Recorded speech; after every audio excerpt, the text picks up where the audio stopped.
Hello there, it's ya boy OffED back at it again with another video. And this time I am going to be talking about Anno 1800. However, first I just wanted to highlight the quest to play Anno 1800 because I knew I owned it, but I didn't know where, and this is the modern age of owning games. You have to find where it is. I had Anno something else on Steam, I've got Anno something else here on GOG, then I got distracted looking at this other game that came up when I searched for Anno. I don't have Anno on Epic, which I had to just look for manually by going down the list. Epic's really annoying because if you click on something wondering what it is, it just tries to install it. You can't just look up what these titles even are.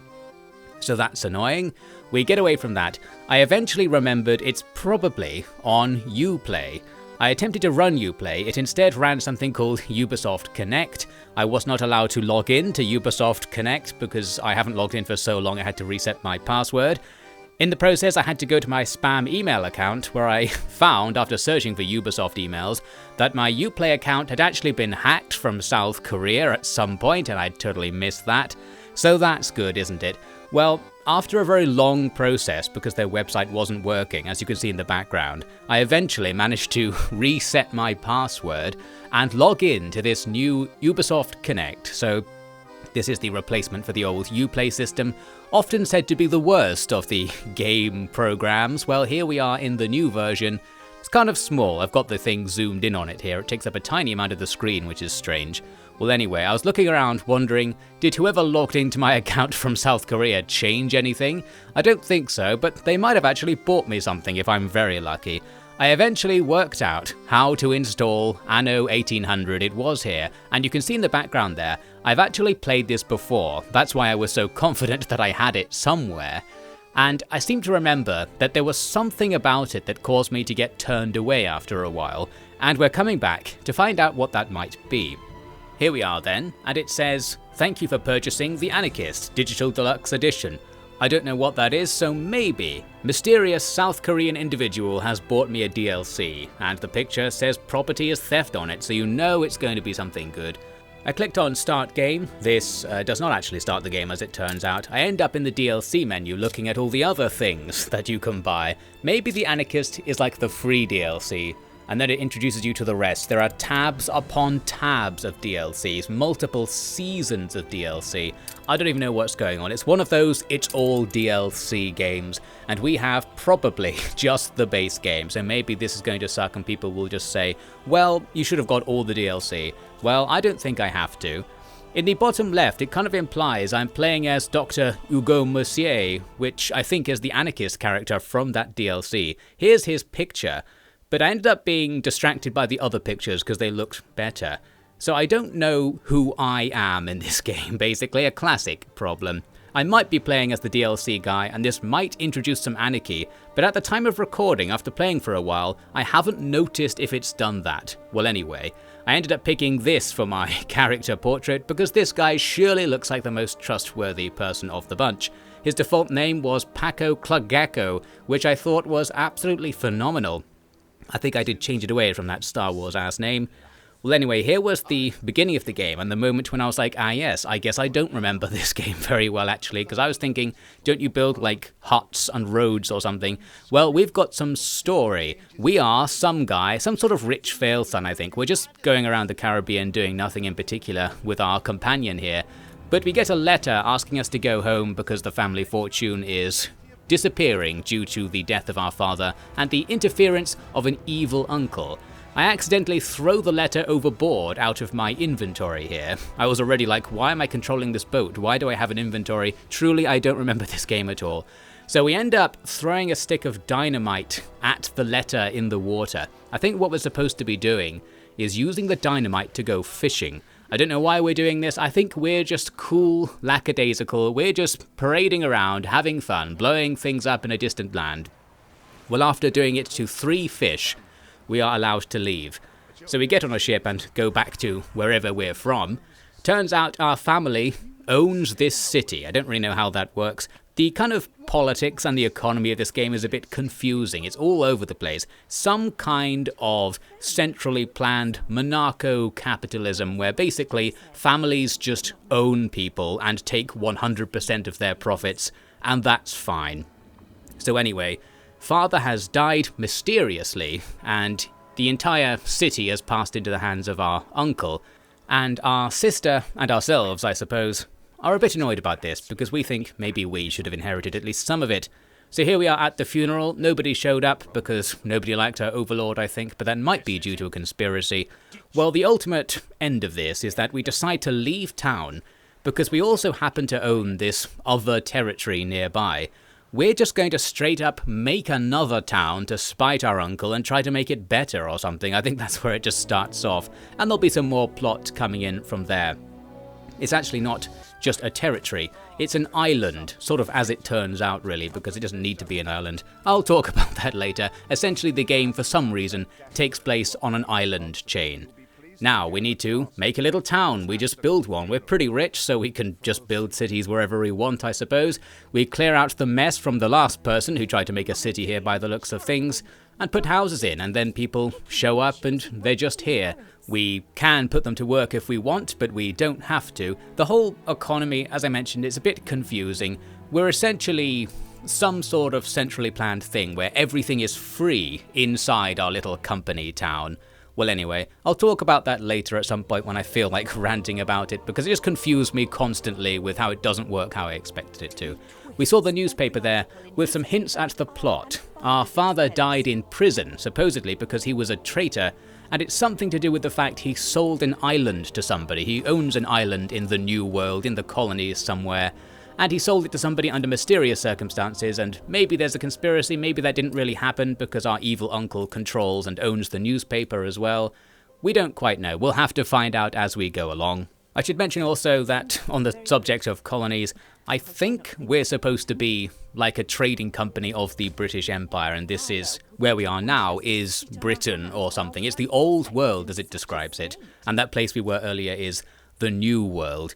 Still not quite sure on the setting because, as it will turn out, everything is just islands in this game, but the only thing we really need to know is that we are effectively the government, but not quite. We can do almost everything the government can, and we are considered to be the ruler and owner, sole owner, of everything we build. Since we are effectively a centrally planned economy, we need to do that planning. And this is one of the ways the game falls down, in a complaint similar to the complaints I had about Dyson Sphere program that I made a video about recently. Essentially, it's a game where as you make stuff, demand for other stuff you have to make is shifting in the background, and it's a bit hard to see how that is changing. And so it's hard to know what you need to do, so it is hard to centrally plan the economy. For example, right here at the very start, we have to produce fish for these villager houses we've made. How many fish do we need? Well, I didn't know. I've made 3 fisheries. That, in retrospect, is way too many. We could easily do this off just the 1. But how was I supposed to know at first? It's the sort of thing where it could quite easily straight up tell you the demand for fish, and one thing this game does have going for it is it's possible to work that out, which it wasn't possible to do in Dyson Sphere program. It's just a bit hard, and it needs to be literally on the screen that we're looking at right now. It just needs to say, maybe even above a villager's house, or on this little tooltip I'm looking at in the bottom right, this villager population can be supported of X number of fisheries. With that information, I think my life would have been a lot simpler, a lot easier, and we would have skipped to the good bits a lot faster. It's possible that you're supposed to not know, and that's part of the getting good, is just learning how many, roughly, fisheries you need per population. Well, here's something that does help out. This is what I did like. It actually shows you both your maximum production capacity and the maximum demand. So this is where it's better than Dyson Sphere program, which just showed you your consumption and production, which are different things to max demand and max production, which is what you actually need to know for centrally planning things. So now I know I have way too much fish production. However, that's not necessarily a problem because you can sell everything on the market, so we can get money by just overproducing things. Well, in the meantime, we need to also make clothes for our people. Here we are a bit later, where the quest is now coming back to the forefront. What we're supposed to be doing is making various things to give to our uncle, because apparently we owe him for running the funeral. We did see the funeral was just like 10 chairs in front of a guy and nobody was there. But then again, the debt appears to be payable in, I think it was like 4 bottles of schnapps and 4 work overalls. So I don't know what sort of wild barter system's going on his island, but it's all looking good. We pay off our debts soon enough.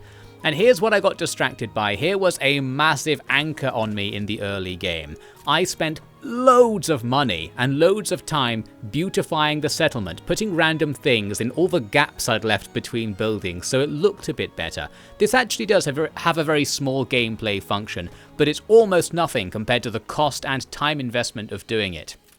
And that is a problem, because little did I know, this game is a race, and it's quite hard to get money. I thought the amount of money I started with would be nothing in comparison to what I'd have later, and maybe much later that would be true. But actually, all that money we started with is going to be burned away by my early game habits of building extremely expensive, unprofitable things for my own amusement. We end up doing this hide-and-seek quest back in our old town. I got distracted by doing these several times during the game. Usually it was by accident. Sometimes you can accept a quest and it doesn't tell you what the quest is in advance, and then you're disappointed to find out the quest is find 5 pigs, and you have to do it within a time limit. And of course, while you're doing it, you're not playing the game, and as mentioned, this is technically a race of sorts. You're supposed to be doing some high micro APM, as it turns out, but we'll talk about that later. For now, we've discovered that we can sell anything we want to the island next door, which is some sort of representative of the Crown's trading company. What I wanted to do is use the free ship we were given effectively for completing that hide-and-seek quest to just take all of our excess fish to market immediately. The other way is waiting for people to come to you, and they'll buy it off you, as long as you're above a certain threshold, and that's the key here. The trading system where you put things on ships and send them off to be sold doesn't respect the threshold system you've set up. So I've set it up there so I can only sell fish down to a stockpile of 30 or so, and then it will stop selling them. The issue is that your trade routes don't appear to respect those limits. So if I let this trade route go, it will sell all of the fish, just going back and forth. I'm back from the future to tell you that much later playing the game, I did discover there is another threshold system you can set up that will apply to your own trades. Well, basically, I'm not going to be doing my own trades for most of the game because it looked to me like there wasn't, and I was a bit confused, basically. So I suppose that's the takeaway. The fact that there was a threshold for other kinds of trades that this trade system didn't use made me think that you couldn't use a threshold system, so I abandoned the mechanic entirely. It actually was much more usable than I thought. Well, here's something else about the game, and this was what actually reminded me of the thing I didn't like that made me stop playing it last time. It's the way you upgrade your population, curiously enough. You sort of have this caste system going on where you have different types of people, and you upgrade houses, and that changes the type of person that's in it and makes the house have a larger capacity, which has the issue that it also deletes the previous type of person that was there. So as you expand one caste, other castes have to shrink, and this immediately starts to smell of the looping back game design, which compounds with the economic system. I'll try to explain myself here. So when you upgrade farmers to workers, you've lost 10 farmers and you have to build another farmhouse to make up for that, presuming you needed the farmers to be doing something. So what you've effectively got is a system where you could have just built a worker house as a building, but instead you upgrade one house and then build the same house you just lost next to it somewhere. And that sucks. It also sucks because when you build more farmhouses, for example, now the farmer tier of the economy is drawing more things, but you don't know how much more it's drawn, and in particular, you don't know if it's becoming overdrawn. You don't know if adding that extra farmhouse means you now have too much demand for something. And this is a big deal, as we'll see later, because if you actually run out of something, it can cause enormous economic collapses, especially as your economy becomes more sophisticated. I also just broadly didn't like the idea that the farmers can't use soap from a sort of meta lore perspective. When you upgrade to workers, you're now allowed to produce for them things like meat and soap and beer, but even after you've started producing those things, nobody else is allowed to requisition them or buy them. The internal economy appears to be that everything is free, or you're using some sort of company script, so they can only buy things in the money you give them, and they can only buy it from you, some sort of internal monopoly going on there. But anyway, it just feels straight up mean. Why can't I give the farmers soap and just have some bonus for doing so? I just felt really annoyed by that. It just felt so unfair. It may not seem like much, but it was genuinely bad vibes from my perspective. Well, I would just like to see the upgrade system not take anything away from you, for one thing, and for the economy to straight up tell you what's going on. And I think these two things would be extremely easy to make. I guess that's why I'm frustrated. I not only expected them to be there in the first place, I don't think it would be very difficult for it to be like that. So we're left wondering, is it supposed to be annoying like this? And is it supposed to be extremely sort of classist like this? I don't know. Well, that's just the setting of the game. I think we're suffering here from stepping into a game series that has existed for a long time with a bunch of entries behind it, and that's established traditions of the game that are maintained just in all possible settings of the game. So we don't really know why the world is like this, and it was strange to me that it was like this. It was unrelatable, I suppose. However, it is like this, and we have to deal with it, and what we don't have to do is what you've seen me doing right here, making pointless fountain plazas just to make things look nice. This is basically a waste of space, money, and time. It's probably about time I mentioned something good about the game. There are actually quite a few things about this game that I thought were unique and were really good. This, while not unique, is really good. The ability to blueprint things in advance. So you can build ghost versions of buildings that don't cost anything. And you could use that to, in theory, just plan out loads of stuff in advance. Really good for the city planning aspect of the game, which I thought was going to be a bigger deal. It's one of these games where things have a sort of range, so there I was choosing where to put the church, so lots of houses would be in range of it, and some empty space would be in range, so I can in the future put more houses there. But the game kind of confused me in many ways, and this affected my early game building planning quite a lot. I over-planned is the summary of it, because there are two main features that I completely didn't expect, and I really think the game just needs to tell you straight up front. The first is that your workers, your population, does not need to be anywhere near the place where they work, and I completely assumed they did have to be. So you don't need to do what I've done here, putting farms and industry really close to the houses. This limits the amount of houses I can build around the marketplace, the central hub of housing districts, and I did that because I figured they had to be next to each other to work. That is not the case. People can work anywhere, and they can live anywhere. So what I should have done is say put this industrial stuff on the other side of the island, just out of the way somewhere, to maximize the amount of space I have for the place where all of the stuff that feeds into housing districts can have its range extending to. That's probably not a very good way of explaining it, but maybe you know what I mean. And the second part of that is that I assumed that things that are multiple stage production chains, so here I'm making pigs which will have to go to a butcher's shop to make sausages, things like that also need to be close to each other, or at least close to the same warehouse.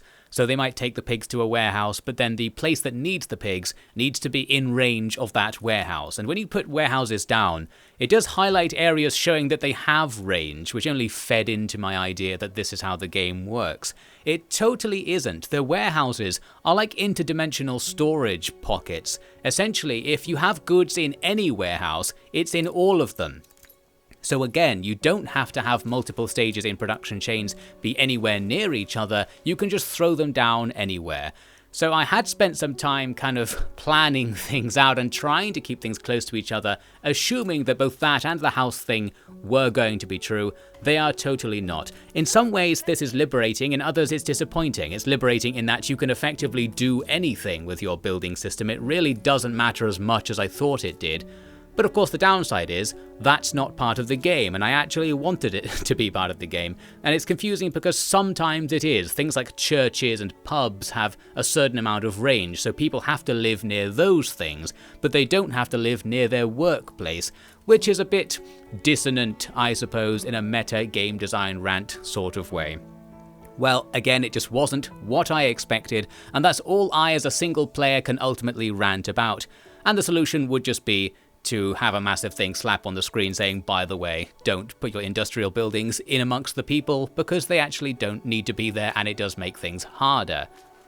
I got distracted then by this little photography minigame, another random thing you can do. There are all these side quests you can do. I tended to not do them after the first couple because it was things like the hide and seek and this taking a picture thing, and I thought, well, that's not very useful. It gives you these special people, like the Boilermaker we saw over there.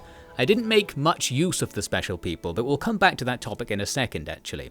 I've now discovered another player, so here's where the idea that this game is actually a competition began to sort of settle in. There are various other players doing the same thing as you on other islands nearby, and you're in a race with them. That's the race aspect. They're continuously building up and they can get ahead of you and use resources that you would later need, so you kind of need to get ahead of them really to guarantee your own success. I made friends with this yellow guy, Wibbly Stock, the best thing about the game, and that's actually going to be a problem, as we'll see in a bit. Here I discovered you can look up your attractiveness level, and I suppose I was disappointed to see that all of the ornamentation I'd been adding to my town barely does anything to the attractiveness level, despite costing quite a lot of money and taking a lot of game time to put down. I think making your place look nice is supposed to be more of an end game activity where it doesn't matter that it's really expensive and there's not that much else to do. The main thing I can do to make my island more attractive is get rid of the ruins of the previous guy who was here. I think the attractiveness level might impact the happiness of your people, and it allows you to do tourism later on. But for now, we don't really have time for the island to be attractive because we need more wheat fields, so we're going to reduce our massive attractiveness bonus from the countryside by replacing it with wheat. We need that wheat to make flour, we need that to make bread, and you need bread to get more workers to go into the houses, and we need more workers because it makes the number go up, I suppose. I did complete the actual quest, what we were supposed to be doing. That was to go and rescue a convict from a nearby prison and bring him back to blow up some rocks on our island. And he gets straight to work. We don't even give him some replacement clothes. We blow up some rocks.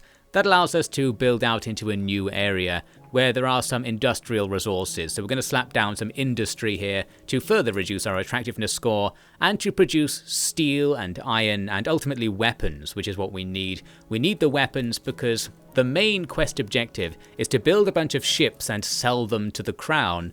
I think it was to pay off a debt and to get some sort of shipping license. That's the reason we're doing this. And here we are, after having made a few ships. We can sell them off to this NPC character for a bit of money. And I quite liked this idea. I thought, well, I'm just going to continuously make these ships and keep selling them. Because the lowest level ship, the schooner, is just made from wood and sails are made from sheep. So, we have an infinite supply of wood and sheep because they just generate. We can infinitely make these schooners and keep selling them. Although, it does cost money to do all of those things, so whether this is profitable I don't know. It also uses tons of workers to make ships. It's a strategic decision of sorts, which I quite liked, because while you're not making a ship, the shipbuilding doesn't use workers. That's different to everything else which does use its employees, whether or not it's actually producing anything. So you need to float 100 workers or so free to be able to make a ship whenever you want, which is kind of inefficient, but I like that it's a strategic choice of sorts as well. There's some advantage to never making ships, I suppose, so there's a couple of routes you can take there. Now later on, we need to actually leave our island effectively, because you can't make everything on every island. We have a side quest to feed our workers with beer, and if we do so, we'll make more money as well, because either they buy it off you, or they just pay more taxes or something if you give them beer. Well, who knows about the economy, as I said, but the point is, we have sent a ship over to a different island to make a new trading post, and this is where I should mention that I have come to accept that the game is about islands, but throughout the early part of the game, I really didn't get why we're on islands, or where we are, or just what's going on in the context of this world.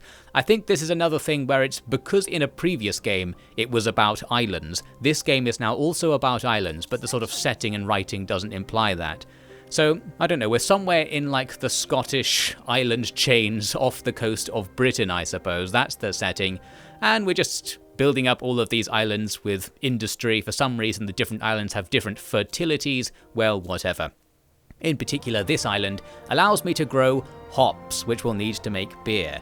And I was sort of disappointed when I got to this point in the game, because it dawned on me that every island is a different town and you sort of just have to do what you've done already again. And I felt that was a bit annoying. I was like, I spent so much time and effort, I thought anyway, putting together my first town, and now it's like, well, just make another one. With no fanfare, and that sort of made the first town feel a bit less special to me. Well, I did actually have some plans for this second town. I started in a very idealistic way. I was like, I'm going to leave stripes of countryside through the inhabited area, which reduces the efficiency of the town, but might make it a bit nicer, and I was still sort of interested in just making an aesthetically pleasing image and not really focusing on what numbers are getting bigger at what rates. This is moderately heavily punished in the game, in my opinion, so we're not going to be doing this the whole time. Well, anyway, I do start making some money finally off selling the beer. I was losing money for a while because I've just built too much stuff. And here's where the trouble begins. This is where a gigantic diversion in my campaign came into play. Old Willie Wibblestock, who I've allied with, declares war on the pink player, Beryl O'Mara here. And I foolishly joined this war. I think I had to join it anyway. So we're now at war with that player. The other lady there is a pirate NPC who I think we just have to be at war with. And this other player is way ahead of us, or you could say we're way behind because I spent so much time just doing nothing in particular. So we're outclassed, they've got a bigger economy and a bigger military. I was like, well, I suppose I'll make my one ship, that's all I can afford to do, and we haven't unlocked the rest of the ships. I wasn't really sure what the consequences of being at war were going to be, but we're going to see what they are. Now, I haven't unlocked the ability to make a frigate, and it says there I need 0 out of 1 artisans to do it, and this was a massive stumbling block for me, because I was just waiting and waiting for a quest to come along where it would give me an artisan, because I thought an artisan was a special person, similar to the demolition expert or the various other like trade union representatives you can get. There are all sorts of little NPC characters you can add to your city. And I thought the artisan was going to be one of them, and once the story gave me that character, I would be allowed to make a frigate. That is not how it worked, and while it's not obvious because I'm just cutting all the time, I waited an extremely long time for that to happen, and then eventually, in this same footage, I realised, wait a second, now that I happen to have fully fleshed out the worker economy just to have something to do, you can actually upgrade the worker houses again, and this unlocks the next caste of people, and it turns out they are the artisans. So when it was saying 0 out of 1, it just meant you had to have at least one of this caste living in your town. I think if the number had been like 20, that would have been a clue that it wasn't a single individual you needed. Well anyway, now I'm allowed to make frigates, which is what I need to do to progress the story, and might be useful for this war that's supposedly going on. Although we don't have enough weapons production to sustainably make such large ships.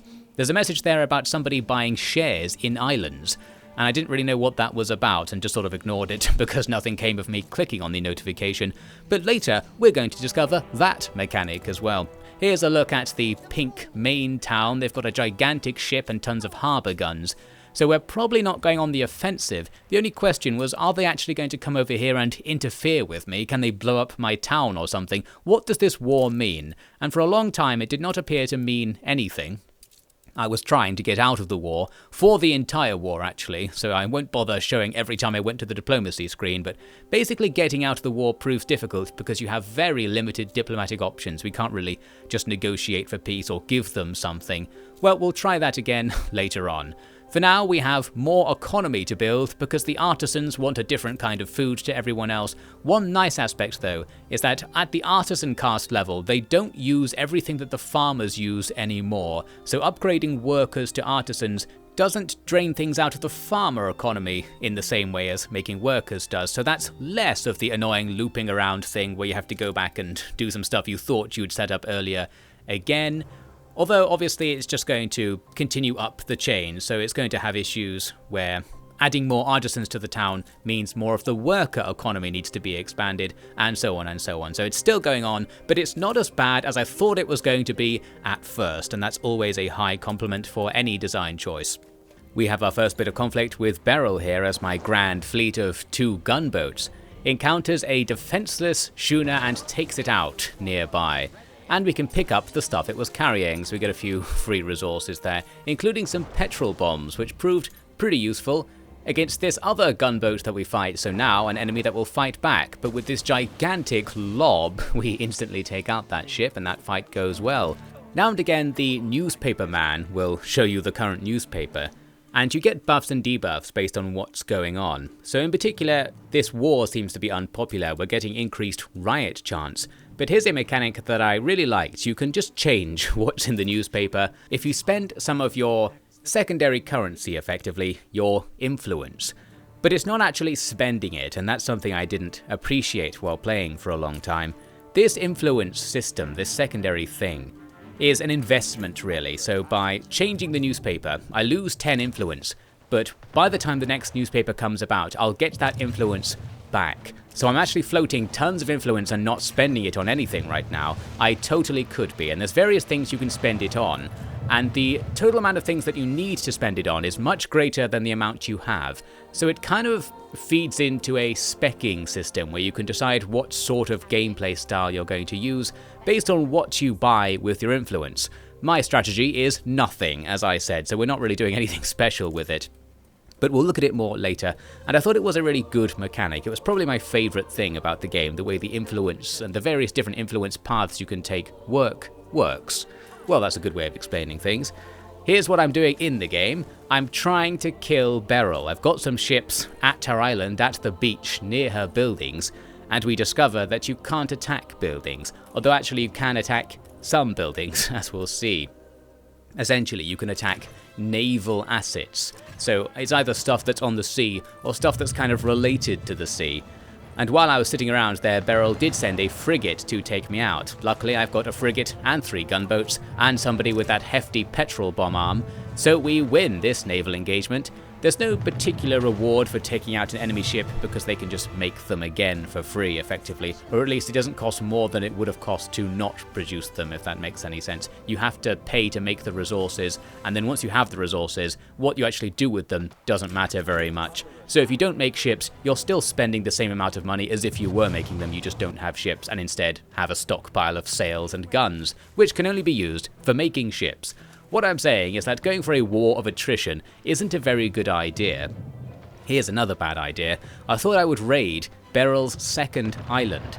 Turns out though, in another educational disaster, that harbour guns are really powerful, or at least they're powerful enough to take out this small attack group easily. We were doing no damage back to them. I tried to sacrifice a gunboat to save the frigate. In the end, we lose both the frigate and the gunboat, so that did not go very well. After that, now that I'm weakened, I went back to doing the story quest. We're hunting down somebody who was supposedly involved in our father's death, and it's a suspicious Illuminati guy who looks just like me, so that's good news. And we have to fight this guy's ship. Luckily, I still have those petrol bombs because this ship proves to be quite powerful. I'm guessing it's weaker than it's supposed to be because 2 gunboats, about the weakest fleet you can deploy, seems to be enough to take it out. So we pick up some free stuff and there we go. The eventual conclusion of all that is that we're going to be having a lead to who our father sold an island to, and that was the event that caused them to be kicked out of the crown and get hung for being a traitor or something. But maybe they were actually killed in prison by the Illuminati. I think there's an Epstein-style conspiracy going on here. Well, who knows? I'm actually quite busy, really, microing the battles against Beryl, because our trade routes right down the middle of the map go quite near to Beryl, and they were attacked constantly, so that slows down my progress at playing the game in general, just because I'm dealing with that. I have, though, finally embraced the spirit of the game. I've worked out that people don't need to live near their workplaces, so I'm making a slum in the corner for all the farmers to live in as I gradually delete all of the farmers in our main town, due to upgrading them to get more workers. And I think that's the way it's supposed to go. It doesn't feel very fun, I didn't like it, but at this stage I was willing to do it to make the number go up. It was another big engagement with Beryl, big only in that her ship is much bigger than anything I have. She's effectively ahead of me in the tech tree because she has more artisans, she's unlocked more ships. But we are able to collectively bring down that ship of the line. I think I lost a frigate along the way, and again our trade routes are defended, but of course that's just going to keep happening until we can somehow end the war through diplomacy, which wasn't an option, or end it by winning, which at the moment is not an option either. Here's what we're supposed to be doing, this expedition system. You can send off a ship to go on a quest. It's effectively a text adventure. It was a lot less than I thought this was going to be. But we need to do this to discover some stuff, in particular hunting down the person who our deceased father sold the island to and started all this drama. So you have to pick a ship to go on it. My biggest ship, my one frigate, has low morale for some reason. I think it's because it's poorly equipped. Because I bring it back to dock and give it some NPCs here that will make it better as a ship. Examples there of the NPCs I was ranting about earlier and thought I was going to get to unlock the frigate in the first place. Once we've done that, it had 100% morale, so I sent it off to go and do the expedition. The problem with this is that to do the expedition, it has to go and leave the map. And it has to leave the map in a certain place, and that certain place happens to require it to go past Beryl's shipping lanes and indeed her harbour guns as well. So the ship's in trouble. I had sent 2 gunboats to escort it, but they were trailing really far behind, seems they're quite slow. And I looked just in time to see the frigate get completely annihilated by Beryl's harbour guns and the large ships patrolling around this area. So that's an issue. You don't have control over where the expedition goes, so it wants to go past the most dangerous part of the map, essentially. And we need to get through here. There is actually, I think, although I haven't tried it, another way to get off map via a different route, and that would be to manually take the ship via the edge of the map to the bottom left-hand corner, and then say go on the expedition, because I think essentially it has to leave via the bottom left-hand corner, and it just so happens that most of my territory has Beryl's territory between us and said corner. Well, anyway, the point in the game is that I decided, well, I'm just going to have to win the war, and that's where the real distraction's going to be. We're going to be stuck on this part of the story quest for a very long time. Back at home, I'm dealing with a minor economic collapse that was caused by us running out of clothes, and the way the game handles you running out of something is about the least sophisticated way possible. It will firstly not tell you, and then once you've run out of something, everybody who needs that thing either just dies or leaves, so your workforce goes away, which reduces the production of everything, thus enhancing the chance that other things will become short and more people will leave. So there's a downward spiral if you don't pay attention to your supplies of things. However, it's not easy to pay attention to your supplies of things, and this was the main frustration that I just did not like about this economy. It needs to just straight up tell you if you're underproducing something, because while it's possible to click on all of your buildings and see if they are underproducing something, it's quite boring and tedious to do that. And as you can see, I'm in the middle of doing something else, namely having my trade routes get completely annihilated by Beryl, and we actually need this trade route to stay alive, so we can keep making beer to keep making money right now. I've actually disabled quite a few of my production buildings to save workers and to save money. We're in an austerity economy right now because of this stupid war, and we're also kind of losing the war because we just can't produce ships as powerful as Beryl, so one ship of the line is very problematic for us. Still, I'm not going down without a fight by the looks of things. I start pulling off some Cochrane-esque strategies with this one half-dead now gunboat, trying to take out this nearly dead ship of the line because it has a blind spot behind it, and the gunboat can only shoot forwards, so we're going to have some battles of who can rotate the fastest and get their guns pointing at each other to see if we can somehow win this fight. We almost die, they're now almost dead. I thought just fire, maybe we'll win. It's extremely sketchy for us here, but we do somehow come away on top, because as we were being killed, one of our guns fired and that took out the ship of the line. So in the end, trading a gunboat and a frigate for a ship of the line was probably okay there, although our capacity to rebuild them is lesser, so any trade is probably quite bad, ultimately. Here I am discovering the hard way where the pirates are coming from, looking just in time to see us lose a frigate to their guns on this island. I was trying to get to a side quest that's beyond that island. I quite like, by the way, all of the little side quests you get that are just go and do something and come back with one of your ships, because they seem quite profitable and give you special items, so there's another thing that I like to do on the side.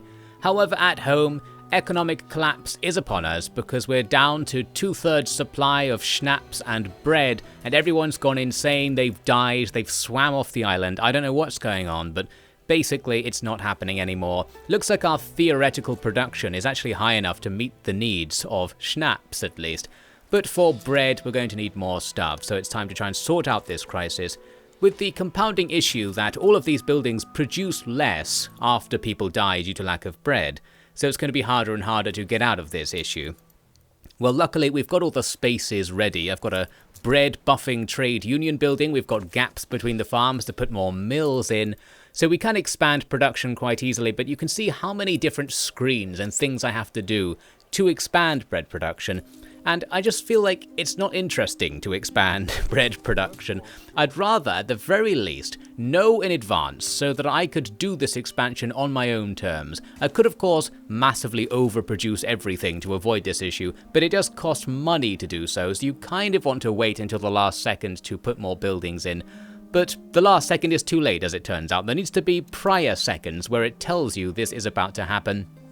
If not literally on the screen all the time, at least a pop-up that says, by the way, you do consume more of this thing than you produce, just so you know, because that's all I need to know. That would be enough. The game knows I'm about to fail, I just want it to tell me. Well, we just sort of sit through the economic collapse now, because with the lack of workers, it's hard for us to get out of it. Here's a look at the diplomacy. We're still massively losing our contest against Beryl, and we can't do anything about it. You might also note there is a Chinese player. The Chinese Qing dynasty also seems to own some of these islands, further throwing into question what's going on in the broadest sense. We might actually be in the South China Sea for all I know. It just calls this place the Old World, and I guess technically this is the Old World, and that would also explain why loads of British trading companies are operating here as well and are just generally taking over everything. Well, Willy Wibblesock is proving a useless ally, having got us into a war and not participated in it at all so far. All we can do is wait, and after time, some of our workforce starts to come back. I kind of made it worse though, because I tried to accelerate the return of the farmers by putting more farmhouses down. Each house gradually fills up with people, but if you have more houses, they're going to be filling up in total faster. But me putting these houses down also collapsed the farmer economy, although that collapses more slowly because we have to run out of stores of things. So we're basically doing some boom-bust cycle right here. We're going to get out of the current collapse by expanding the lower order population, and that will then cause another collapse in the future, and we'll just deal with that then. When I notice we've got the worst of both worlds here, we're a command economy with a boom-bust market-style cycle. I guess markets are, after all, just lots of small command economies, so I suppose that makes some level of sense. Well, I was mad.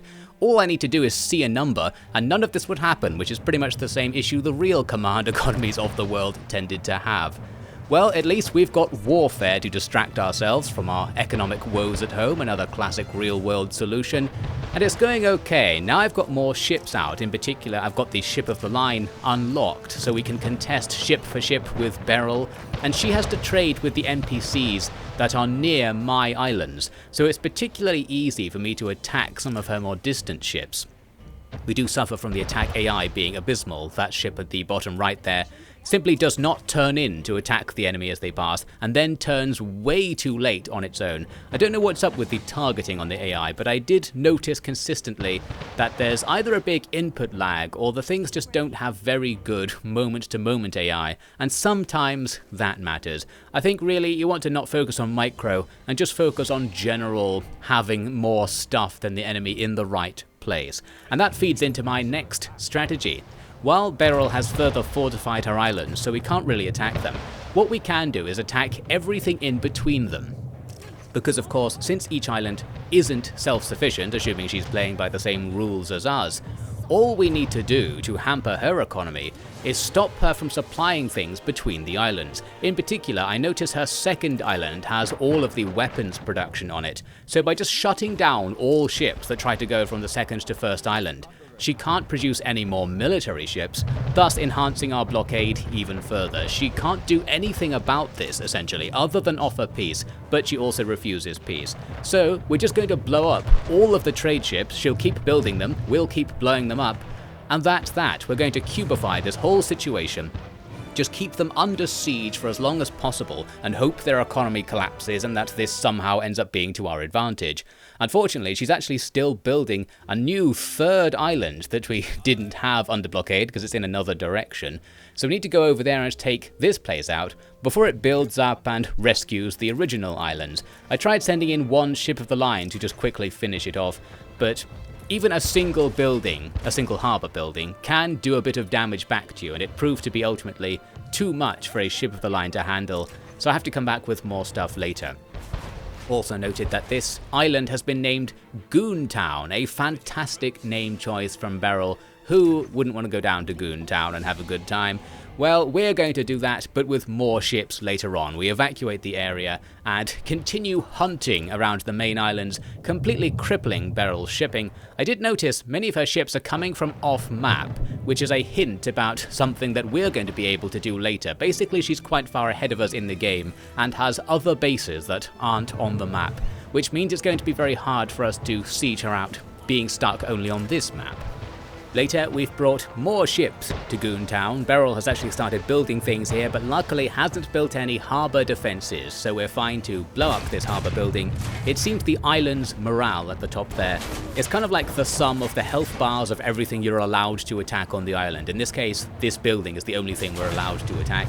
So we take that out, and that defeats the island. So we've actually achieved something here. We have conquered the island, and you get two choices about what to do with it. You can either straight up conquer it, which makes it one of your islands, or you can claim shares.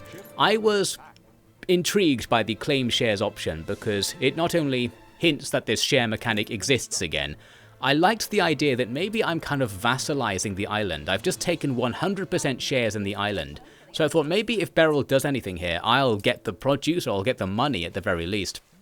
Well, what this actually does for me in this situation is nothing. That was a terrible choice because taking shares in an island with not very much on it doesn't do anything. The island has to produce a certain amount of money before the shares give the shareholders anything. So we just own that island in theory, but we can't do anything with it and we're not making any money. We're going to have to come back again to take Beryl out again, and she now has a half-hour ceasefire to build the island up freely. So I've kind of screwed myself over a little bit with that one. Still can't get a regular peace treaty, which is what I'm trying to do the whole time. And here I am finding out how to look at the shares. You have to click next to the name of an island, and you can see who owns the island. In this case, it's me, and that's not any use to anyone. But I am going to be using that mechanic to gradually get shares in a couple of the other players' islands, which do make you money in the long run. It also costs influence to do, which I thought was another nice mechanic, since it means that kind of speccing into owning other people's islands is something you do instead of doing something else. So there is a downside to just buying out to other players, like you may not be able to have as many ships or have as many buildings on your own islands or something like that. We've actually got an influence bonus because we own so much territory. We now have bonus people thrown onto our islands, just sort of ghost people who will work for free and don't require housing.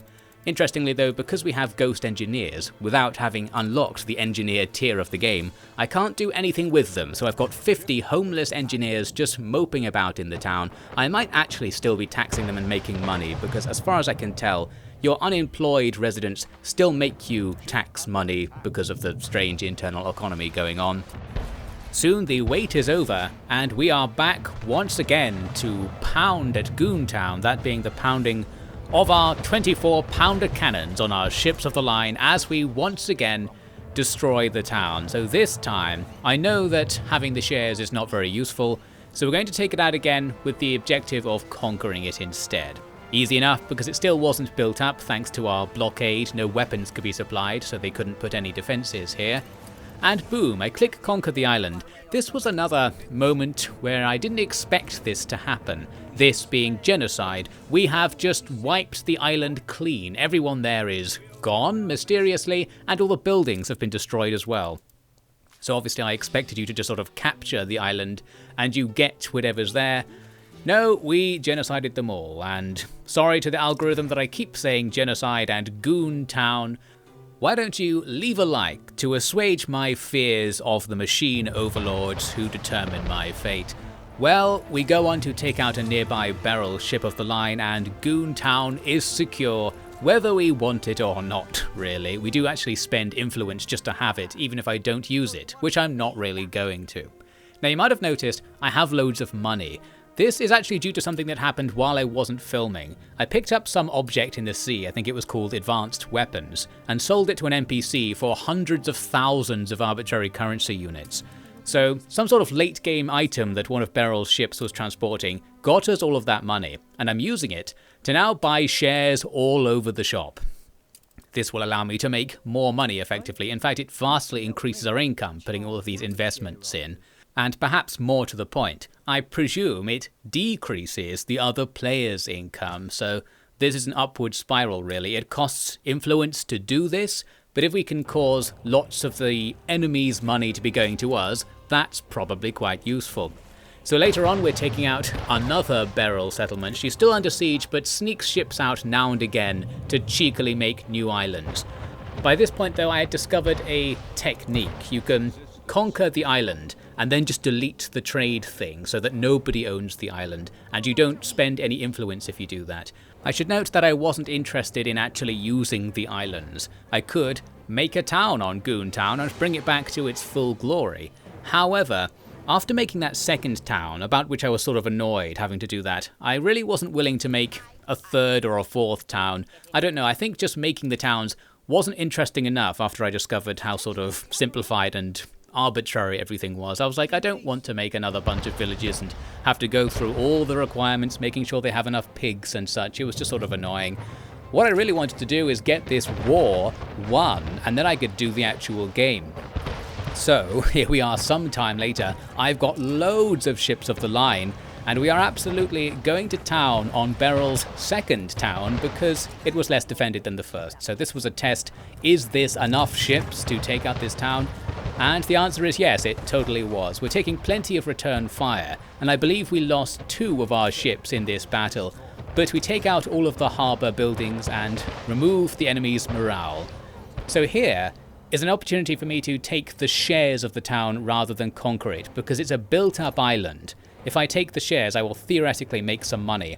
Although you might note there, it says the share income is 0. I think there's a bit of an oversight going on, because I decided to not believe that it would be 0. I thought surely it can't be. It does say here that even though I own the entire island, I'm going to make 0 off it. I think this is a bit of a technicality, because the harbour building has to be alive for the town to make any money. I think that's how it works. So when you take the shares after destroying a place, you basically are not told how much the place is worth. It will say 0, but in reality it is worth a certain amount. So the tooltip needs to tell you that amount really instead, or just not say anything. That might be better than saying 0 and making you think you're not going to make money off this. Well, we are.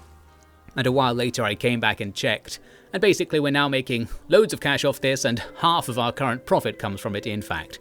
And of course Beryl hopefully is making less money as a result. So there you go, now we're siphoning more resources from Beryl. Looks like the people aren't very happy about this arrangement. They are rioting down there.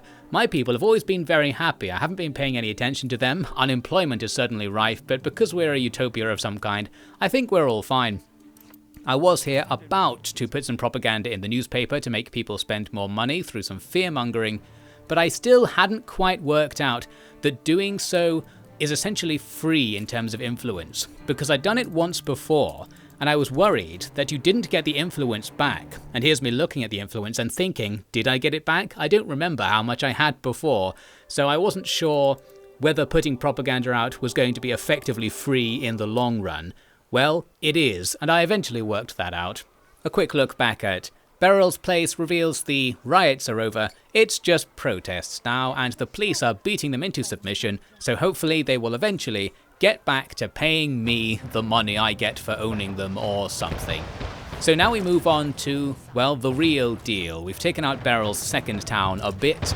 Now, can I raid the first town? I added a couple more ships and went for it, thinking that the first raid was successful enough that this will probably work.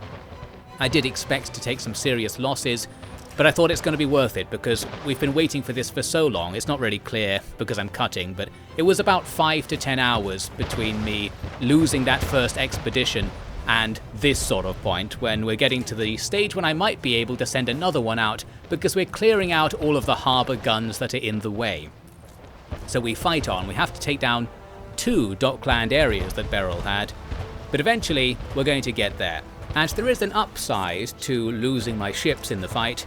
It saves us some money because you don't have to pay the crews. And one notable thing that I didn't mention earlier but I was thinking about is that you don't have to crew your ships. They're sort of autonomous. They cost money to run, but they're otherwise unmanned. So you don't put population into them, that's what I'm saying. Another sort of thing that you would expect to be the case in this game, but it just straight up isn't. They're automated. That's pretty handy, isn't it? But you still have to pay for them. So we completely unalive Beryl's main island. We conquer it, just completely remove thousands of people. I don't know where they went, but there's no one there now, and we didn't see anyone leaving. Maybe something bad happened to them. They've returned to the Earth, as it were, and the Earth is green once again, ready for us to grow things on the strangely fertilized soil.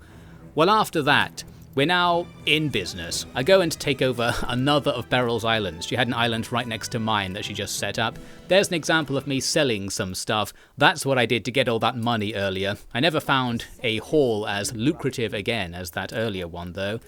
And now we've got another island over here that I think I just deleted eventually. And we are ready to leave. The way is clear from our home base to the correct edge of the map. The expedition sets off. As mentioned earlier, I think if I'd started the expedition from the bottom of the map, the Chinese area for example, that would have been fine. Then it would have gone to the map edge near the Chinese island and avoided Beryl entirely. But I didn't think of that or realise that, so basically I went through that whole rigmarole of destroying Beryl, which is also kind of useful for us because they were the strongest player and now they're not anymore, now it's us. Well, at least the way is clear. We're going to progress the game soon. We still have Beryl under siege because she has all these off-map bases that are resupplying her remaining town. Well, we're trying to minimise the amount of resupply that happens. And I should also note, by the way, we still have 0 chance of getting a peace treaty. We can barely even ask for it. So I don't know how the diplomatic AI works, but Beryl does not at all consider this to be going poorly for her. She's happy for the war to continue. And we'll see later on, even when she's in absolutely abysmal condition, it's nearly impossible, but not quite, to get a peace treaty. A quick note on what's been going on back at home during this endless conflict. Nothing, for the simple reason that while we have plenty of spare income and I could be building stuff up and getting a bigger population and such, I didn't want to for the simple reason that I was kind of scared of causing an economic collapse because I knew how annoying it would be to monitor resource consumption if I started adding more people, especially at this new higher tier. So I didn't do anything for a long time. Then I come back and start analysing the situation to some extent. We have full supplies of everything, although some things have a different coloured bar. I wonder if that means something. Well, the good news is that by checking my supplies here, I noticed I'm on the absolute verge of running out of schnapps, and the people will die if we don't give them that schnapps. So we have to go through the various screens and see where the production is lacking. We need some more potatoes and schnapps factories. Luckily, we have plenty of spare people to work them, because we're being buffed by the fact we've conquered so many islands. You get the bonus ghost workforce that I mentioned. So that's not a problem. We don't have to build new houses to make this industry work, which of course makes things easier because making those new houses would also change the demand for this and other products and just complicate matters. So we avoid an economic collapse by sheer luck. I happened to check at the last possible second. Again, if the game could just tell me to check at a different time, that would be absolutely fine and I wouldn't have to live in fear of such things. Well anyway, we finally get this expedition going and it's a text adventure as mentioned. On the theme of things not going as I expected, not only is it a text adventure, not a cutscene or something, it also doesn't pause the game in the background while you're doing the text adventure and stuff's still happening and you just kind of miss the notifications, I guess. Well, we happen to have given our expedition ship some torpedoes or something, or special shells.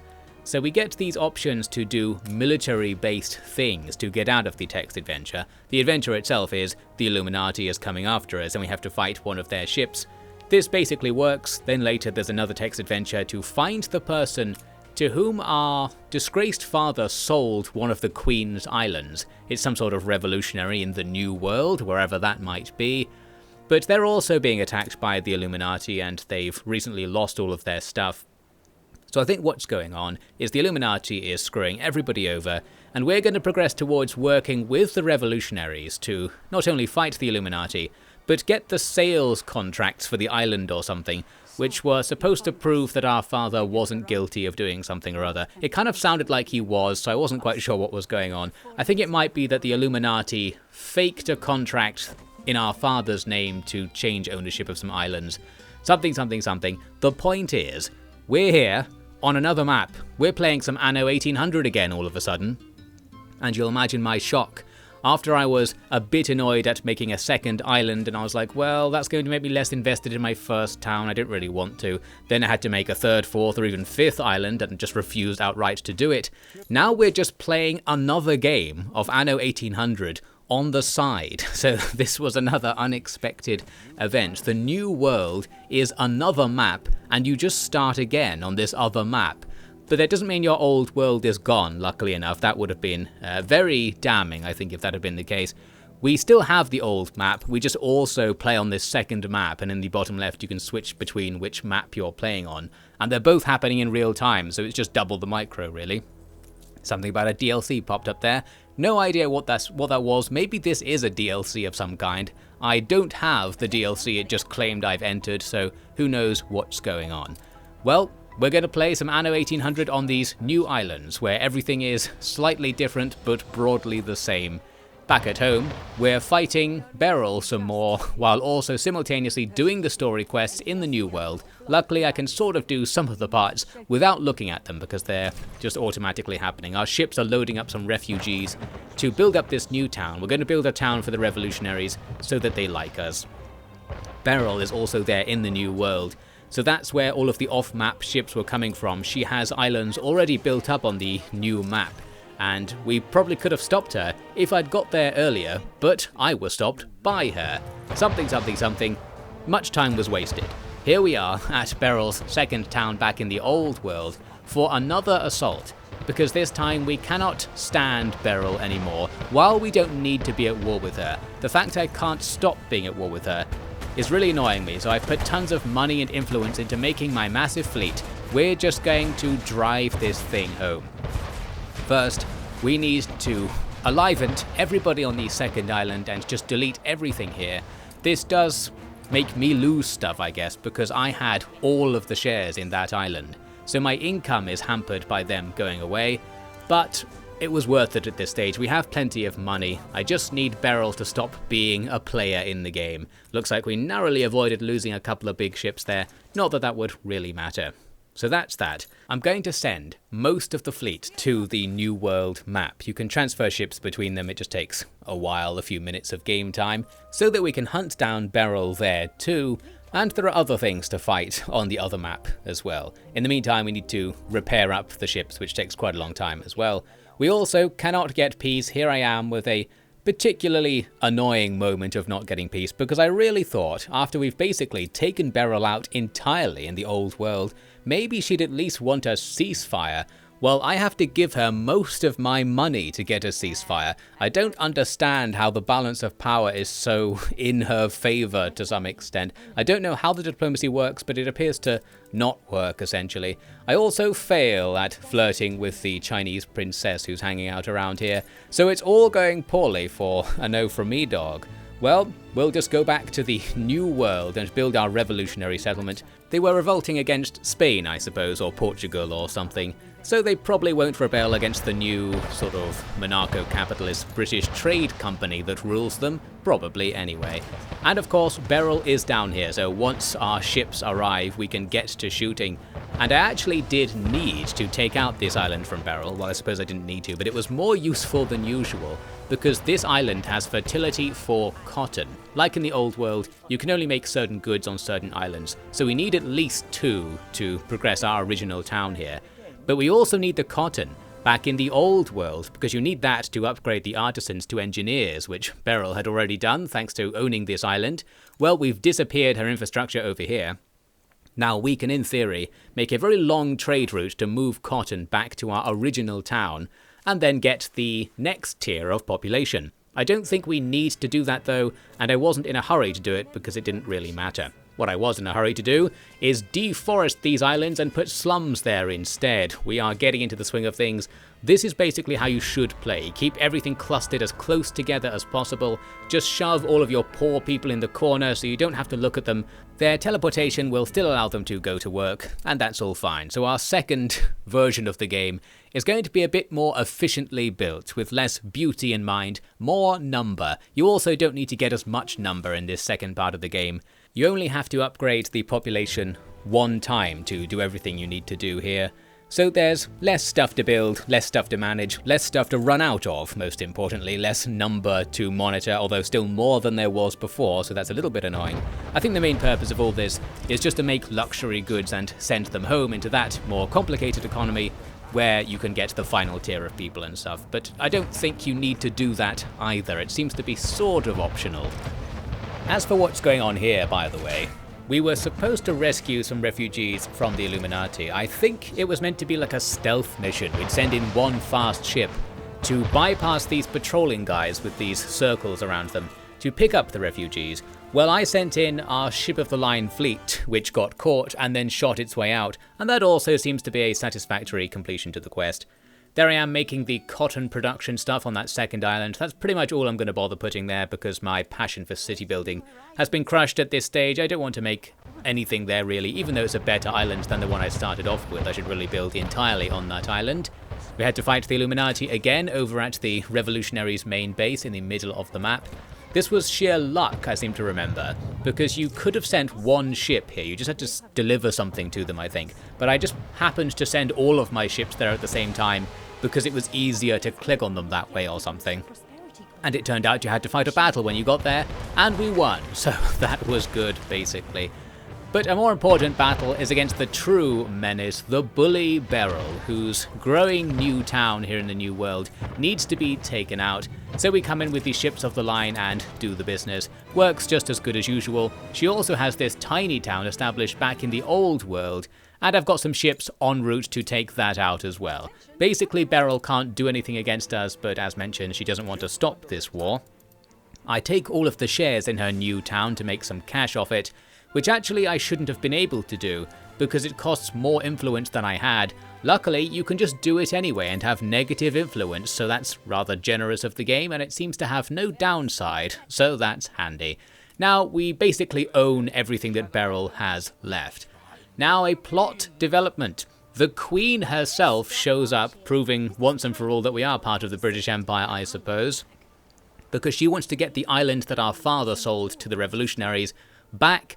However, because we've discovered that actually the sale was illegitimate or something because the Illuminati was involved, we're going to make things right without it being a war between the Crown and this revolutionary group, who are now basically part of our little personal fiefdom because they live on our island and, well, they pay us tax. So I don't know who they are anymore, but they're sort of us. Well, anyway, we seem to come to some sort of agreement. There's no fight. But we all do agree that we need to sort out our evil uncle, who is working with the Illuminati, because he got our father's well-built-up island in the Old World as part of this deal, and he forged our father's signature on the documents or something. So our father was innocent, something, something, something. You know the drill. Our sister's like, for the first time in my life, I know freedom. Well, that seems a little bit harsh because she is effectively queen of her own domain and, as far as I can tell, is more free than anybody else in this territory. She doesn't even have to play the game. Well, anyway, we go back to our home territory to confront our evil uncle. And, well, he just sort of admits to it, basically. He was guilty about it the whole time, really. And our sister sentences him to death summarily, so that's nice of her. However, it turns out that there's going to be a little bit more of a justice system involved. We actually have to go back to our own island and make a court for some sort of trial to take place in. Interestingly, the game just puts the court down in your town without consulting you. So I don't know what it put it on top of there, it's just in that corner. Maybe there was a free space and it detected it. Well, anyway, we're building this thing now. You actually need so many workers to build it that my town wasn't sufficient to provide them all, so I'm reluctantly having to come back and actually work on expanding our original town after spending what is now most of the game completely ignoring it just to make sure it was stable. I didn't want to poke it too much. Well, that's going to be going on. In the meantime, some minor fighting still happening with the pirates, but things are over, really. We're just winding down. There was the island for a second there that all of this fuss was about, just a not particularly good island in the New World, which has ended up being ours as well, but I'm not going to use it. I think the revolutionaries are getting screwed over here because they bought that island, but now they don't get it, and the Illuminati killed them along the way somewhere. But they belong to us now, so that's the end of their story, I suppose. I did manage to get to the next tier of person. I think there is another tier of person above these engineers, but we don't need them as it turns out. You have to give them glasses to make any more progress, which we can't make. I guess we gouge out their eyes as part of the caste initiation ritual. I don't know why they all need glasses, but that's not going to be happening, basically. We're just going to leave them to it. Really, I just needed to unlock the next tier of buildings to see what it was. You can make electricity and reinforce concrete, which sounds nice. But again, I'm pretty sure you don't need any of this for the purposes of the campaign. Now, right at the end, I did get back into city building again after sort of poking around in my town and thinking about ways to make it better, now just ignoring the rest of the map instead of ignoring my main town. We've reversed that. Well, what I wanted to do is take all of the low attractiveness buildings out of the town, ideally. We have all this meat production and our industrial pollution producing things. If we can just put them somewhere else in some sort of nightmare location, then our main town's attractiveness score will go up, and I do like to make the number go up. So I was thinking about doing it. It's not easy. You can't just move buildings across to other islands, which I think you should be able to do because that would be nice. Effectively, we could have a nightmare pig island somewhere just producing all of our pigs, and our people at home would be happy about that. However, during that process, or the failure of that process, the court is completed, it's time for Uncle's trial, but the Illuminati have shown up to just blow up Bright Sands, that original town. So we're not going to be inheriting it after all. I think our uncle is killed in the fires, and we're left with a sort of final boss. The Illuminati fleet just sits there, and we are tasked with taking them out. The only issue is that I don't have my full military power available here. I have a few ships, and the Queen has a few ships that support you near our main harbour. But the other half of my fleet was in the New World, either doing this, hunting down pirates, or doing nothing at all in many cases, just costing me money because, well, this is my ignoring things phase, as I mentioned, so they weren't doing anything in particular. We need to bring them back to the old world to form up our grand fleet. Now, I thought this would be fine because the Illuminati fleet just sort of sits there and doesn't do anything. However, it can be aggroed, so we don't have all the time in the world, and there are small attack groups roaming around, which are going to disrupt things for us. This attack, though, on our main harbour is going to be fruitless because, luckily enough, the rest of our fleet was just sitting here anticipating such a thing potentially happening, and the Queen's ships are here, and we have harbour guns. So we blow up the Illuminati ships, even though they're on the next tier above us. I think when you get engineers, you can make the ironclad style ships, so we could tech up and make a better fleet, but I figured we probably don't need to, so we're not going to go through that hassle. What I apparently did want to do, though, was Pig Island. I have got Pig Island started over here, and I've got my trade ship ready to transport the pigs back to the mainland. However, my trade ship going to the New World goes right through the Illuminati fleet, so we are once again being punished for the direction in which the New World is. I wonder if that's random and this campaign could have been way easier. Well, the result is that the ship doesn't die, but the Illuminati fleet starts chasing it across the map. It ultimately gets to Beryl's old home island, which I actually had a little bit fortified, because I was using the guns here to shoot at Beryl's ships when they occasionally went past. This proves to be okay actually, because while they take everything out, we don't really lose anything for losing these fortifications, and we do damage the Illuminati fleet and take out a couple of their ships. Also, one of their ships stayed behind and is now isolated, so we move in with our now fully formed up fleet of like 10 ships of the line to just focus down that one big target and destroy it. The Illuminati's damaged fleet stayed down there at the bottom of the map, so that clears a bit of space for us to work with. Overall, I think that mistake kind of went well in the end, and now it's time for the final battle. We send all of our ships in to see what they can do. I think we're in a good position here, because even if we lose this final battle, the Illuminati fleet would probably just stay there and I could make this fleet again. and they're not repairing, so I could continuously throw my unlimited resources at them, and we would win. But let's see if we can win the first time. These two ships on the left are getting really focused down by the enemy, and that sort of helps us out because everything else is just sitting at a distance firing with impunity, and we're working our way through the Illuminati fleet. We do lose those ships that were aggroing the enemy, but we win the battle, and hence we win the war. And further to that, we win the game, because that was the final quest to take them down. The ending is that effectively, the Queen is very happy to have seen the Illuminati get taken down, because she didn't like them either, and she gives us Bright Sands, that original island that we were supposed to inherit. Something, something, something. It's a happy ending of sorts, although everybody on Bright Sands is dead, and many of the other local islands have the same fate because of us. I think it was all because of us, really. To some extent, the Illuminati is to blame, but some of the genocides that happened recently, in fact, most of them, were actually deliberately done by us for profit.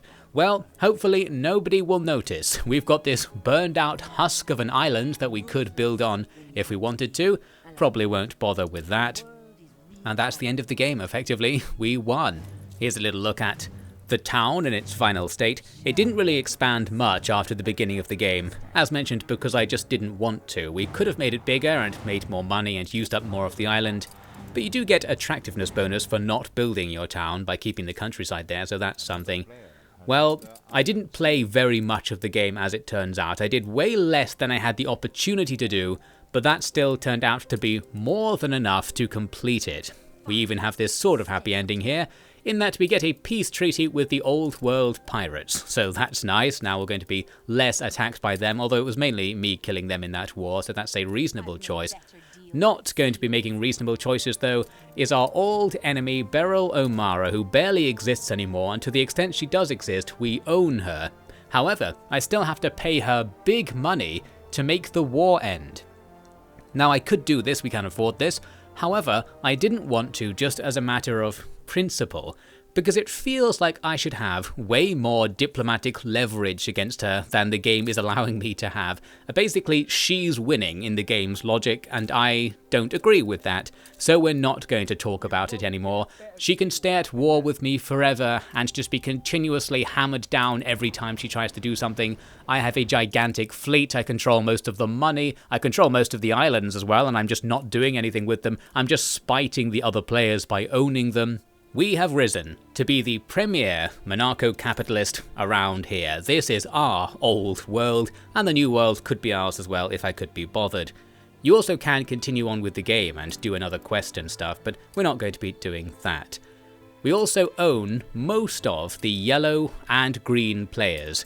So I think we actually own all of the players technically at this stage. You can assimilate them once you fully own them, but I didn't bother doing that. Essentially, it was easy enough, as it turns out, to completely dominate without really doing very much work, which I was grateful for because I didn't want to do the work, but I suppose what I really wanted was for the work to be more fulfilling so that I would want to do it. We actually suffer another economic collapse just after the end of the game because our clothing supply fell down to a mere 99%. Hundreds dead. We're actually producing enough clothing to clothe everyone. Maybe the means of distribution isn't working very well. I was distracted from that by this issue over in the New World. People are dying of diseases in my prole ranch because I didn't give them a hospital. Well, fine, we'll throw one down quickly. And also we're still fighting the pirates in the New World because they don't want peace, and we're fighting Beryl, of course. We'll have to send the main fleet back over there to blow her up some more, although we're not actually going to do that, because this is the end of this campaign, although you might note this video continues on for reasons that will become clear in a second. Essentially, I was thinking something similar to what I was thinking when I played Stellaris and didn't really like it, but sensed that I could like it. I was thinking, can I play this game without doing the things that I don't like? Because we've learned from this campaign, the game's pretty optional and open-ended. A lot of the stuff in the game you don't have to do at all, and you don't need to do in retrospect. So can I play Anno 1800 without encountering the bit I didn't like? That being the part when there was any economic complexity above the very first level, and it became way too annoying to switch between the millions of screens you had to check to know what your economy was doing. So, that brings us to this campaign. the farmers only Anno 1800 run, which I'll briefly cover here. Can we play the game without ever upgrading houses, and thus making the economy way easier to manage? If you never upgrade your houses, there are only 3 screens you need to go and check to know how your economy is doing overall, and I think it's 6 button presses, or maybe it's 9. Well, it's still more than the 0 that would technically be required if economic information was just shown on the screen, which I would like to see. I'm very bitter about this because it's such an easy, such a small change to make, such a low amount of development time would be required to do it, and it would completely change my opinion on the game and my gameplay style as well if I only knew, and I know the information is there in the game, but I don't want to have to look for it. It's so annoying, and the fact that you need to know it all the time and that information is changing all the time, it being hidden away is so unhelpful. So what we're doing is we're going on strike, we're going to bitterly play the game again, trying not to get that problem to be as big as it is by having a minimal number of numbers to monitor. It's the farmers only challenge, played on advanced difficulty as well, just to make it more of a challenge. Can we still win if we effectively don't play most of the game?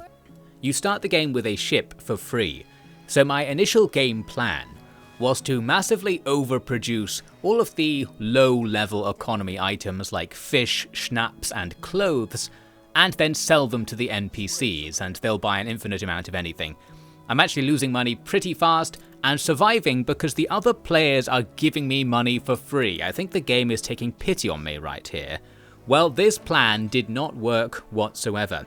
The problem is that the cost of producing things is way higher than what they're worth on the market. That's another thing that the game doesn't tell you about, but we're not even going to get into that. There is an invisible cost of production for everything, and you can't compare it to what it's being sold for, essentially. You just have to sell it for a while and see what happens.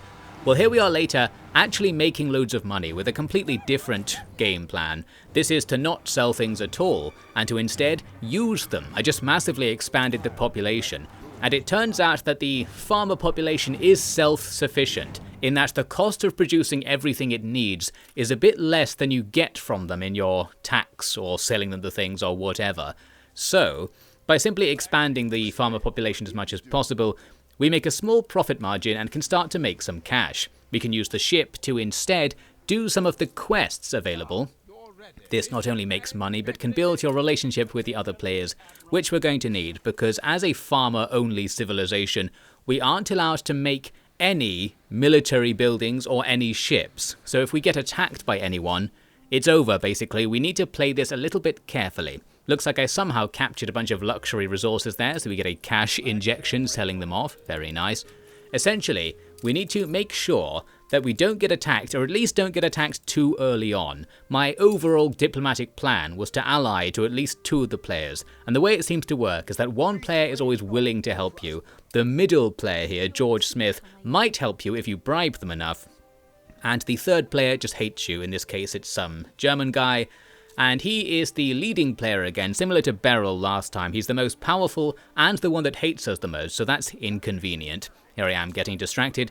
Doing a hide-and-seek quest, had to find some animals somewhere in my town. You might note I've made the town sort of spacious here in our main town, no soap, no cope. The other town, Never Nude, is made in the more nightmarish style where everything is compressed together. This is more efficient, it makes more money, it sets on fire more often, but that doesn't really matter because it's free to put out the fires, essentially.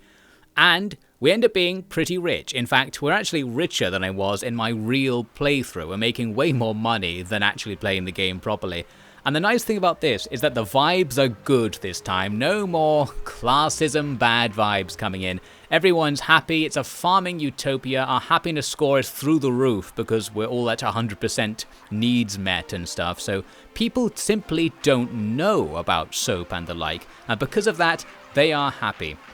So that's the lesson. Ignorance is bliss. We've got a Tolkien-esque utopia, although with some nightmarish urban design thrown in for good measure. We're making a lot of money, everyone's very happy, they're going wild, walking up and down their dirt road, celebrating how good everything is. It's going well. As for me, on the capitalist level of society, we're buying everything because this is how we need to play the game now. We use the massive income we got from taxing all of our billions of farmers to start buying out the other islands to make more money and buy out the islands faster. The only issue, though, is that buying out yellow and green causes them to dislike you, so I do need to be careful. Green was sort of a lost cause. As for yellow, I had to buy them quite slowly and constantly bribe them at the same time to make sure the deals were going through without us losing too much reputation, because I do want to ally to them if possible. I also found a new racket that was selling potatoes to the prison over at the corner of the map because it buys potatoes at a really high price for some reason. Here I started getting some war threats coming from the green player, had to pay 100,000 to not be at war with them. Decided to take that deal because I was very concerned that we can actually just be conquered by another player. We can lose everything at any time if the AI really puts their mind to it. So we pay them off. What I need is enough time to get an alliance with the yellow player. The thing is, they didn't really want the alliance, and it turns out you have to get to really high levels of relationship before you can even ask for it. And because there's a time gap between each time you can bribe someone to get more relationship points, it basically takes a really long time in-game to build up relationship points. Well, this game essentially became an idle game at this stage. I was just sitting back doing nothing once I finished building the town. I could build more, but I just got bored, so we've got enough people to be making a load of money. One thing I could do, though, to upgrade my island is this. I've covered the beaches in fishing ports and then just switched them off so they don't do anything. The reason is that these things have health. They contribute to the health of the island. Your health is sort of based on how many dockside buildings you have. So by spamming the only thing we can make, these fisheries, we're building up our health bar. That means it will take the AI a long time to conquer us if they want to declare war, because they have to go around the island blowing up all of those fisheries, buying us more time to maybe get away with it somehow. That was the idea behind that. So much later, we're super rich. I am buying off yellow once again, and we finally get that alliance and maximum relationship. So we are in business now. We've lost most of our relation with green along the way, but now I felt more confident because yellow had tons of military units and stuff, so I thought if I'm allied to them, we're safer here. Let's go back to buying out green, these massive, really expensive buyouts, because they're far ahead basically. They have all of the end game stuff, so it's difficult for us to buy their shares, but every time we do it, it only becomes easier because we're getting some of their money. And at this stage, most of my income is just share income. Had this close call where he once again wants to declare war, but I can buy him off. I only just about got enough money in time to do the buy off. I might actually be safe at this stage, but I still wanted more time to prepare and more time to buy out more of the map before any military actions took place, so I was willing to pay. And we're making so much money that paying for things doesn't really matter anymore. We're making 20 grand per unknown time unit. Here I am poking around trying to sort of assess my finances. I actually made a useful discovery while I was in here. It was when I clicked on that All Islands button in the top left. It made me think, oh, I can look at all islands in the Finance tab. Maybe we can use that in the Production tab as well. And we moved towards almost seeing what I wanted from the game, that being just a list of how much of each thing you need to produce. It doesn't even need to be this complicated because you don't necessarily need to see all of the goods, you just need to know when a good isn't being produced enough because that's the actionable thing. So only that has to appear on the main user interface. Well, you can get that information from this interface. It's still a fair few clicks away from the main user interface, but that might be a bit easier than clicking on the individual production buildings, which was my style before finding that screen. Well, we're getting there now, but we're still not there, and I am still mad. Well, all I have to do now is sit back, AFK for a while, build up some cash, and buy out the entire map. However, it doesn't go to plan, because indeed, green decides to declare war on us, so this is the real test. We're doing extremely well, but this is our one weakness. We can be stopped by green if they attack us. Here he comes then. He's got this one frigate that comes to make a raid on our auxiliary fishing port that doesn't do very much. Well, that's okay. They can sit here shooting this. We've got time, and if we lose all of those buildings, it doesn't matter. What can we do about this? Well, firstly, we can buy shares in his company. That's not necessarily going to help in the short term, but it's a bit better than nothing. We do, of course, have one ship, the ship we started with. So after a while, after they destroyed a bunch of my buildings, I decided to send that ship in. We can't, by the way, just rebuild the buildings. There's this whole state of siege thing going on. So once they've attacked you, you have to wait 3 or 4 minutes or something before you can build things. Or it has to be 3 or 4 minutes after the last time they attacked you, I should say, before you can rebuild your stuff. As you can see, their frigate left as I arrived with my one ship, so maybe I scared them off. And then indeed, we sit back for a while shooting at the defenseless trade ships that are going past. And eventually, it's over. We officially won the fight, we rebuild the fisheries, that restores all of our health, you could say, and that was that. The enemy gained nothing, we lost a bit of wood to repair those things, but that doesn't matter. And that's that.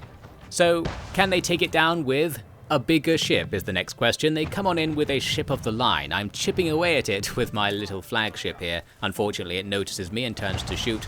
But the ships do tend to aggro quite a lot onto the fisheries, and once they start shooting at one particular fishery, they will wait until it dies before they change target, and in that time, you can fire at them without being aggroed onto. And this particular complexity of the AI allows us to actually bring down big ships by constantly moving in and out of their range, and trying to keep them in range of our fisheries so they'll keep shooting at those things instead. In this case, after a couple of rounds, the ship of the line is pretty damaged, and it withdraws, going back to a repair station nearby, and because of that we win another battle. Then I make a major military science breakthrough. I discover that you can actually put the fisheries not attached to the coast, as long as they're somewhere in the area of the beaches. So we put down another layer of fisheries, not quite as strong, but that's more stuff in the way and more hit points the enemy will have to deplete. It's increasing our island's morale effectively to have so many harbour buildings, which in practice in a battle just translates to having more time to deal with what's going on. And if in the fights all we're really doing is darting in and out of the enemy's range and trying to keep them aggroed onto things, then time is just what we need. In this case, the enemy have gradually destroyed loads of the fisheries. I eventually showed up to fire on this ship and get rid of it. Another case here where just damaging the enemy a bit is enough to get rid of them. There is something a little bigger going on as well though. That is my long-term strategy. I'm not doing anything in the game, as you might have guessed. All I'm doing is sitting here gaining money and making sure we don't lose this war. And so far, so good. With no determined attacks coming in, we constantly repel the enemy and just go back to where we were before, repairing everything we lost. And of course there's no economic downside to just sacrificing these buildings because I wasn't actually using them in the first place. What we're actually doing is building up enough money to completely buy out green. This is something I didn't do in the first campaign. But if you own all of the shares in an island, you can buy the island entirely. It's really expensive, but because I was just sitting there getting rich, we eventually have over 1 million currency units, and I buy Green's second island. Turns out that like the conquest thing, this also unalives everybody who lives there and destroys all property.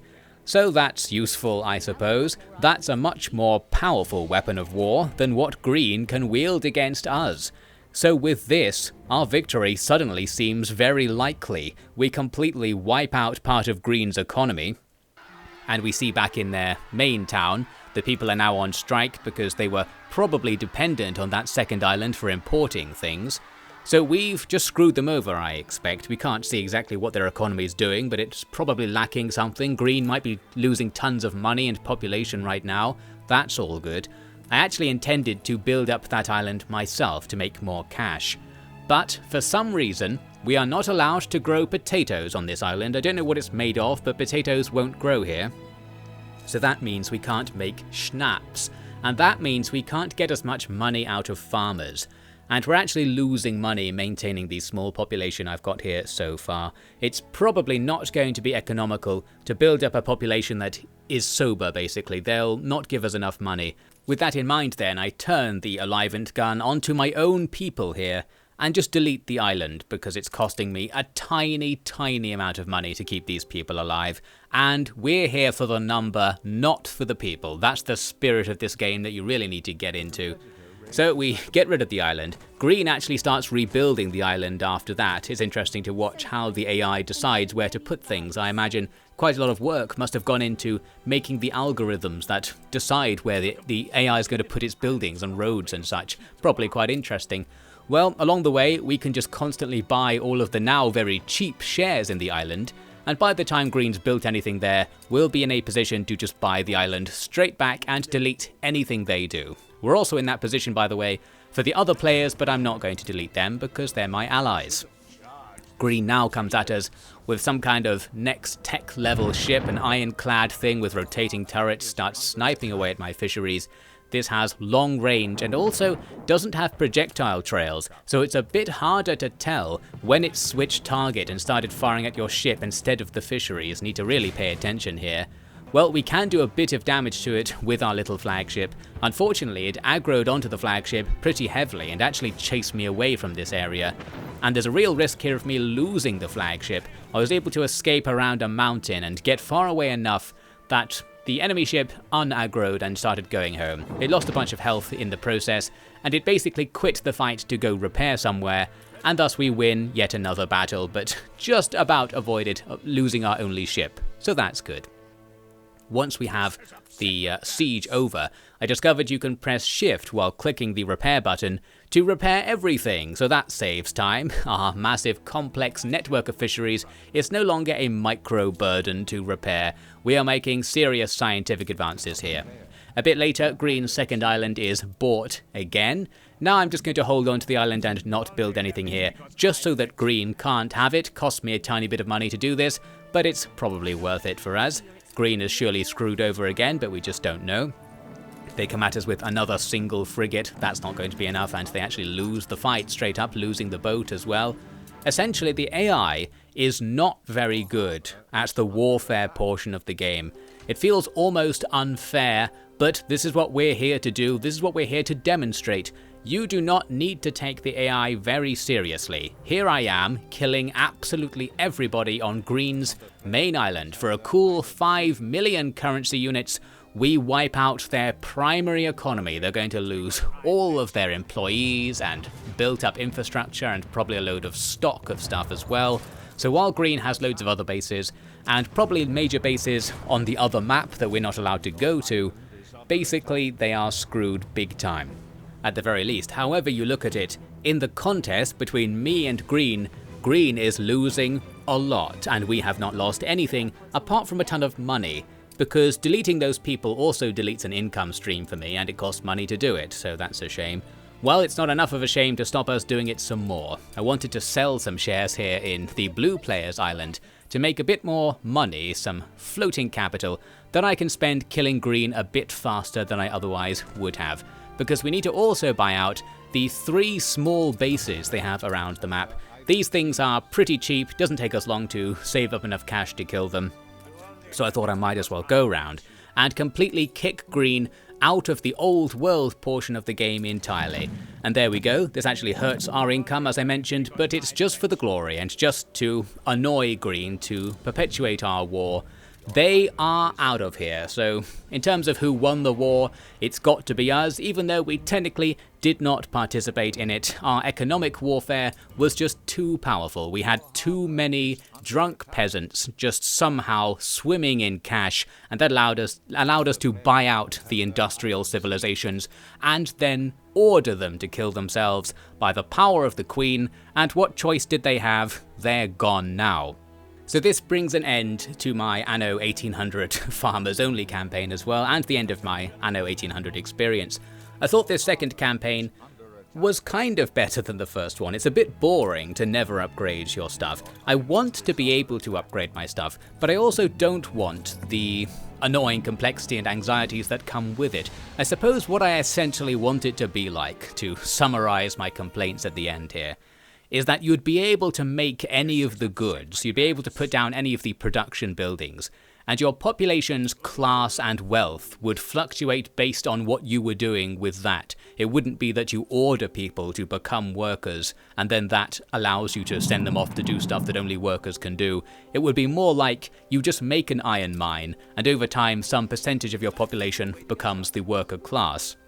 And then the overall wealth of your island determines what kinds of houses they have and how many people can live in certain areas. I'm essentially referring to the mechanics of an old city builder called Caesar 3, if anyone happens to know that, where it's more based on just the wealth of your city. That's how it determines what kinds of people are living there and what their buildings, what their houses look like. It's just based on your supply of things, and your job is just to centrally command the economy so there is a supply of things, and then the people will take care of themselves. I think I'd prefer that a little bit over micromanaging the casts. Not only because it would be a bit easier to play, but because it makes more sense to me in the headcanon. I don't really understand why Anno is like how it is, as I've mentioned several times. I don't know why it's islands. I don't know what the economy or politics of this game are supposed to be. I don't know if it's trying to say that this is good, how it is, or is it bad, because it's sort of simultaneously utopian but also absurd at the same time. I don't think you're supposed to come in here with some sort of literary reading of the game mechanics, but if you did, I think that could be quite interesting. Well, I don't really know what's going on in the broadest possible sense. It was a game, a city builder, that isn't a very good city builder or a very good military strategy game. It seems to get so many things slightly wrong, not even really wrong, just slightly wrong. I just want it to be a tiny bit better because I think the result would then be a lot better. Well, over the last however long this has been, perhaps you've got my vague impressions of the game, I sort of liked it, not enough to play it again, and I did prefer not playing the game properly. And as it turns out, not playing the game properly is extremely viable. In fact, it's more viable than playing the game properly, which suggests potentially some of the conflicts between the different mechanics and the balancing really are coming together to sort of ruin the intended experience. If you choose to go off the beaten track, you'll find that the beaten track wasn't beaten especially well. Well, I suppose that's my review of Anno 1800. A little bit weird, but I liked that it was presented very nicely. It is a Ubisoft game, by the way, one of the more infamous developers, so you can dislike it purely for that reason, and that's always fine. I also discovered right at the very end, you can change the camera angle so we can get some nice views of the city, and I think this game's best potential for me comes here in the post-game, when you can decorate your town as much as you want, just build it up, do city planning where it no longer matters at all, and make pleasant screenshots and just look around the town and look at all the little animations and stuff. I think there's value there. The game is designed so that you should never do this, so you have to get to the end game to be able to do this in a pure optimization of play sense. However, it also is so easy, I guess, in retrospect, that playing optimally doesn't really matter at all. It's a competition where I guess you have to pay a bit of attention to it, but if you don't, it's fine, and if you refuse outright to play most of the game, as we did here, that's not only fine, it's better than fine. We have completely bought out the entire goddamn world, and now our peasants' utopia just goes on in perpetuity. We continue getting rich with nothing to buy but trees, I guess. We'll put in some trees, and everyone will probably be slightly happy about that. That's the end of Anno 1800. Weird game, an okay time was had, but I wanted it to be better. I'll see you when I have, no doubt, the exact same final review for the next game that I play.